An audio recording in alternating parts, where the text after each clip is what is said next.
Right. അപ്പോൾ ഇന്നത്തെ പ്രോഗ്രാമിൽ വേറെ പൂജമുദ്ര വല്ലതും നിങ്ങൾക്ക് കണ്ടുപിടിച്ചായിരുന്നോ? അത് ട്രേസ് ചെയ്യുക. ഇപ്പം അല്ലെങ്കിൽ എപ്പോൾ നമുക്ക് കുറച്ചുകൂടെ മുദ്രകൾ നിങ്ങൾ തേടി പിടിക്കണം. ഇവിടെ 108 മുദ്രയാണെങ്കിൽ നിങ്ങൾ 27 മുദ്രയെങ്കിലും മിനിമം കുറച്ച് കണ്ടുപിടിച്ച് ട്രേസ് ചെയ്ത് വെച്ചാൽ നമുക്ക് അതിനെ സെറ്റ് ചെയ്ത് ഒരു ഇത് പ്രിപ്പയർ ചെയ്താൽ മറ്റുള്ള ചെറുപ്പക്കാർക്കും പുതിയതായിട്ട് അപ്പോയിൻമെൻറ്റ് കിട്ടും. പുതിയ പൂജാരി വർക്ക് ചെയ്യുന്നവർക്ക് നമുക്ക് അവർക്ക് ചെയ്യാൻ പറ്റും. ഓക്കെ. ഇപ്പോൾ നീ പെയിൻ, കാല് മുട്ടുവേദന ഉള്ളവർക്ക് ഒരു കയ്യിൽ വായുമുദ്ര, ഒരു കയ്യിൽ ആകാശമുദ്ര. ഒരു കയ്യിൽ വായുമുദ്ര, ഒരു കയ്യിൽ ആകാശമുദ്ര. എന്തിന് ഇത് പിടിക്കുന്നുള്ള പ്രിൻസിപ്പിൾ എന്തോന്ന്? വായുവും ആകാശവും ചേർന്നതിനാണ് വാദക്കോളാറ്. വാദത്തിൻ്റെ പ്രോബ്ലം വായു ഇതല്ലേ. അപ്പോൾ ഒരു കയ്യിൽ വായു എന്നൊരു ഇതിൽ വന്ന് ആകാശമുദ്ര പിടിച്ചാൽ, അപ്പോൾ ആർത്തറിറ്റീസ് കൊണ്ടല്ലേ നിങ്ങൾക്ക് നീ പെയിനൊക്കെ വരുന്നുണ്ട്. അപ്പോൾ അത് വന്നാൽ അത് ശരിയാവും. അത് കുറച്ച് കാലം അത് പിടിച്ചാൽ അത് ശരിയാവും. എന്നിട്ട് ചില ആളുകൾ മൂട്ട് തേഞ്ഞ് പോയിരിക്കും. മൂട്ട് തേഞ്ഞ് പോയാലുള്ള പ്രോബ്ലം വരുന്നവർക്ക് പൃഥ്വി മുദ്ര 2 കയ്യിലും പിടിച്ച് കണക്ട് ചെയ്യണം. പൃഥ്വി മുദ്ര. അപ്പോൾ തേയ്മാനം ഉണ്ടെങ്കിൽ നിങ്ങൾ നേരത്തെ പഠിച്ചിട്ടുണ്ടല്ലോ, അത് വർമ്മ നിങ്ങൾ ക്ലാസ് തുടങ്ങിയില്ലല്ലോ. വർമ്മ ക്ലാസ്സിൽ വരും. Earth into earth form bone, earth into water muscles. ഇത് ആൾറെഡി ഞാൻ പറഞ്ഞിട്ടുണ്ടോ? അത് വർമ്മ ക്ലാസ്സിൽ വരും. അപ്പോൾ വർമ്മ ക്ലാസ്സിൽ വരുമ്പോൾ അത് ഈ എർത്തിൻ്റെ എർത്ത് ഇത് ബോൺ സ്ട്രെങ്ത് വരും, തേയ്മാനം കുറയും. ഇത് ഓസ്റ്റിയോപോറസ് ഇങ്ങനെയൊക്കെ പ്രോബ്ലം ഉണ്ട്. അതായത് ബോൺ ഡെൻസിറ്റി കുറയുന്നത്. ഈ ബോൺ ഡെൻസിറ്റി കുറയുമ്പോൾ 2 കയ്യിലും പൃഥ്വി മുദ്ര പിടിച്ച് അത് ചേർത്ത് പിടിച്ചാൽ ബോൺ ഡെൻസിറ്റി ഇൻക്രീസ് ആവും. അതുപോലെ ചില വർമ്മപ്പിടിപ്പുകൾ നമ്മൾ ഇതൊക്കെ മാറണ യാനമുദ്ര. എന്തോന്ന്? യാനമുദ്ര.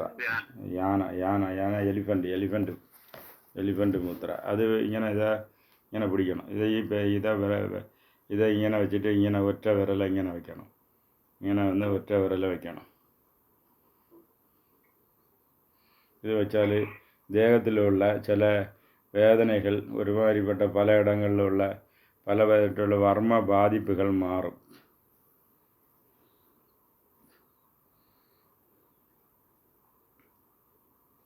അടുത്തത് ഈ മുദ്ര ഇതിൻ്റെ പേര് കുതിരമുദ്ര പ്ലസ് ഇത് ഇങ്ങനെ വെച്ചിരുന്ന കുതിരമുദ്ര.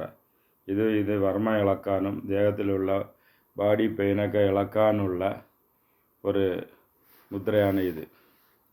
കുറച്ച് നേരം പിടിക്കണം. കുറച്ച് നേരം പിടിക്കുമ്പോൾ ദേഹത്തിലുള്ള എനർജി ഫ്ലോ പല സ്ഥലങ്ങളിലും പോകുന്നതും അത് വന്ന് നിങ്ങളുടെ വർമ്മങ്ങളെ ഇളക്കുന്നത് ഫീൽ ചെയ്യാൻ പറ്റും.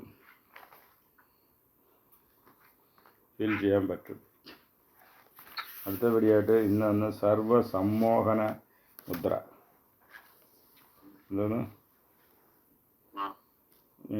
ഇതൊക്കെ നിങ്ങൾക്ക് മറ്റേ പൂജയിൽ ചില വശ്യം ചില ഇതുകൾ വേണമെന്നുള്ളപ്പോൾ അഷ്ടമാസിദ്ധികൾ ഇതൊക്കെ വേണമെന്നുള്ളത് സർവ സംശോഭിനി മുദ്ര, സർവ ആകർഷണി മുദ്ര, സർവ വസങ്കര മുദ്ര, സർവ ഉന്മാദിനി മുദ്ര, സർവരംഗിണി മുദ്ര നോക്കി ഇതൊക്കെ പൂജയിൽ നിങ്ങൾ ഹോമമൊക്കെ ചെയ്യുമ്പം ആ പാർട്ടിക്ക് ഏത് വേണമോ അതിനുള്ള സങ്കല്പം ചെയ്യുമ്പോൾ ഈ മുദ്രയെ പിടിച്ചിട്ട് ചെയ്യണം. ഈ മുദ്ര ചെയ്യിച്ചാലേ അത് സങ്കല്പം വർക്കൗട്ടാവും.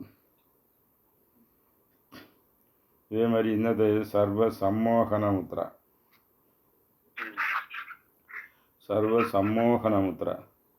മോഹനം എന്ന് വെച്ചാൽ ഈ മറ്റേ അഷ്ടകർമ്മം എന്ന് പറയാമല്ലോ, അഷ്ടകർമ്മത്തിൽ ഒന്നാണ് മോഹനം. മോഹനം, സ്തംഭനം എന്നൊക്കെ വരുന്നുണ്ട്. സ്തംഭനം നെഗറ്റീവ്. അഷ്ടകർമ്മത്തിൽ സ്തംഭനം നെഗറ്റീവ്, ബാക്കിയെല്ലാം ചില ആവശ്യത്തിന് യൂസ് ചെയ്യാം. സർവ സമ്മോഹന മുദ്ര. വലത് കയ്യിലുള്ള ഇൻഡെക്സ് ഫിംഗർ നീട്ടി പിടിച്ചിട്ട് മറ്റേ വിരലുകളെല്ലാം മടക്കണം.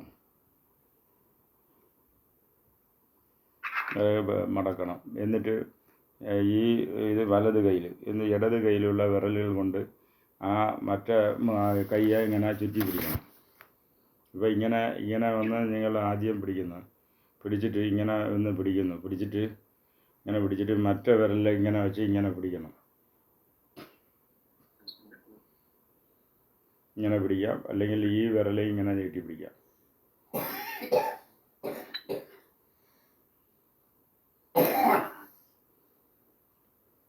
ഇങ്ങനെ പിടിച്ചാൽ അത് സർവസമ്മോഹനം,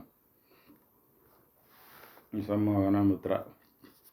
ഇത് പൂജയ്ക്ക് തരും. അത് നിങ്ങൾ വന്ന് ബട്ടറല്ലേ, ബട്ടറാകുമ്പോൾ നിങ്ങൾക്ക് വന്ന്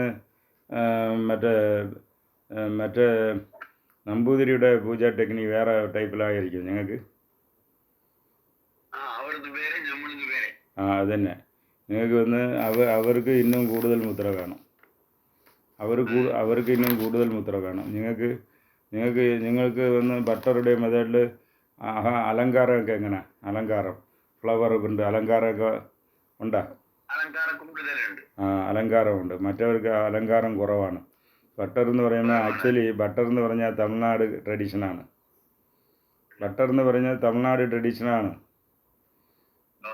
തമിഴ്നാട് ബട്ടർ കമ്മ്യൂണിറ്റി.